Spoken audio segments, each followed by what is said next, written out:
में स्वाहा। विस्तृत इसका क्षेत्र है क्योंकि इसी में संपूर्ण सृष्टि समाहित है, क्योंकि वेद का मूल विषय जो है वो यज्ञ विज्ञान है, क्योंकि सर्वाधिक मंत्र जो है वो कर्मकांड परक है। और पुरुष सूक्त में भी आता है कि वह पर ब्रह्म जो है, पुरुष जो है, यज्ञ से सृष्टि की और उसी सृष्टि से, उस यज्ञमयी सृष्टि से ही संपूर्ण प्रकृति उत्पन्न हुई। इसका पूरा वर्णन पूरे पुरुष सूक्त में प्राप्त होता है। और कुछ यज्ञों के क्रम में हमारे यहाँ कात्यायन कहते हैं द्रव्यम देवता त्यागः यागः। द्रव्य देवता के उद्देश्य से जो त्याग है, त्याग का जो अर्थ है अपने अहंता का त्याग करना, अपने सत्व का त्याग करना, क्योंकि जन्म जन्मांतर कल्प कल्पांतर युग युगांतर से हमारे चित्त के वृत्तियों पर एक आवरण आच्छादित रहता है। उन चित्त के वृत्तियों का शोधन इन यज्ञों के माध्यम से, इन अनुष्ठानों के माध्यम से, जो संस्कारगत जो शोधन संस्कार है उनके माध्यम से होता रहता है। तो इस दृष्टि से देखा जाए तो हमारे जीवन का जो परिष्करण है, हम श्रेय से प्रेय से श्रेय की ओर जो हम बढ़ने की जो दृष्टि हमें जो मिलती है, उसका मूल आधार यज्ञ ही है, क्योंकि यज्ञ से, यज्ञ के माध्यम से ही हम श्रेय को धारण करते हुए, प्रेय को धारण करते हुए श्रेय की ओर उन्मुख होते हैं।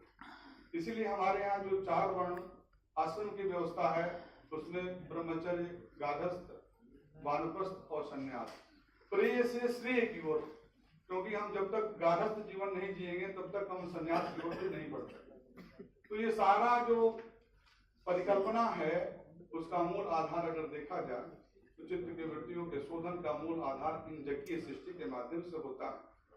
और इन जो यज्ञों को महर्षि कात्यायन ने कहा, इस यज्ञ पंचविधा अग्निहोत्र, 10 पूर्णमास और सोम, ये 5 प्रमुख यज्ञ का उल्लेख किया। और उसके अवान्तर उन्होंने 21 यज्ञों को 3 वर्गीकरण के दृष्टि से सप्त सोम संस्था, सप्त पाक यज्ञ संस्था और सप्त हव्य यज्ञ संस्था, इस प्रकार से 21 यज्ञों के दृष्टि से संपूर्ण 100 यज्ञों का स्वरूप का विवेचन प्राप्त होता है। इसी प्रकार से स्मार्त यज्ञ है, फिर पद्धति याग है। देखिए इन यज्ञों का मूल आधार क्या है? अग्निहोत्र, अग्नि का आधान करना। हम सही ढंग से अग्न्याधान हम नहीं करेंगे और पहले जो गार्हस्थ जीवन में जो अग्न्याधान करता है वही फिर वह पहले स्मार्त यज्ञ को करता है। स्मार्त यज्ञ का अग्न्याधान करने वाला ही फिर जो है सौत यज्ञ का अग्न्याधान करने का अधिकारी होता है। इसलिए विवाह काल में होता है ना, परस्पर के सूत्र में आता है अग्न्याधानम दार काले दायित्व काल एक ऐसा। तो दार काले इत्युक्ते विवाह काले, विवाह काल में अग्न्याधान होता है। हम विवाहित होकर के और अग्निहोत्री होते हैं और उस अग्निहोत्र होने के माध्यम से ही फिर हम यज्ञ आदि को संपादन करते हैं। आज के इस भयावह काल में अग्निहोत्र भी बहुत न्यून हो गए हैं और निश्चित रूप में इन यज्ञों का जो मूल आधार है वह क्या है?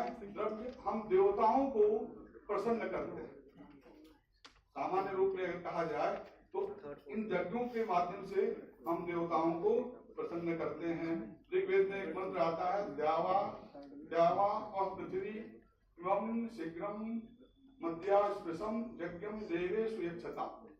माने यहाँ जो सारे जो यज्ञ इत्यादि का है वो हम देवताओं को प्रसन्न करते हैं और देवता हमें सारे सुख सुविधा और समृद्धि को प्रदान करते हैं। और दूसरा बात एक और है कि यह जो यज्ञ का जो व्यापक अर्थ कर देखा जाए तो जीवन जैसे हमारा जीवन ही चल रहा है, वह जीवन भी एक यज्ञ है। जब यज्ञ एक व्यापक अर्थ में अगर देखें तो हम जैसे हमारा जीवन, जैसे हमने भोजन किया, अग्नि वैश्वानर को हमने दिया और वह अग्नि वैश्वानर जो है उसको आत्मसात करके और वहां फिर 7 धातुएं हैं उनका निर्माण करता, और अंतिम जो है वह शुक्र रूप में, और उससे फिर सृष्टि का क्रम बनता है। मनु ने कहा कि अग्नौ प्रस्तावति सम्यक आदित्यम उपतिष्ठते आदित्या जायते वृष्टि वृष्टि रन्नम तथा प्रजा। अग्नि में विधि पूर्वक जो हम आहुति देते हैं वो वायुमंडल को प्राप्त जाता है, और वह उस समय समय पर काले वर्षतु पर्जन्य पृथ्वी सस्यशालिनी, समय समय पर वह वृष्टि जो है, जब प्रकृति को अपेक्षा होती है उस काल में वह वृष्टि होता है, और उस वृष्टि से अन्न और अन्न से हम प्रजा का पोषण होता है। तो इस प्रकार से एक साइकिल है। हम यज्ञ जो करते हैं उससे प्रकृति का संरक्षण होता है, प्रकृति में एक साम्यावस्था बनी रहती है, और वह यज्ञ आज नहीं हो रहे हैं, जिसके कारण से अनेक प्रकार के प्रकृति में अनबैलेंस हो रहा है। हम आजकल एक सबसे बड़ी समस्या है कि आप कृषि का देख लीजिए, कृषि का सही ढंग का उपयोग न होने से जो अन्न मिल रहा है वो दूषित अन्न आ रहा है, वो दूषित अन्न से अनेक प्रकार की व्याधियां हो रही हैं, अनेक प्रकार के व्याधियों से, और उसमें जल का प्रदूषण भी हो रहा है, इत्यादि इत्यादि। ये जो विषय हैं बहुत व्यापक क्रम में यह यज्ञ तत्व व्याप्त है। तो मेरा कहने का भाव यह है कि संपूर्ण ब्रह्मांड का संरक्षण करने में यज्ञ भगवान या यज्ञ भगवान ही हम उनको कहते हैं, यज्ञ भगवान की परम बहुत बड़ी अहित की कृपा रहती है। और इन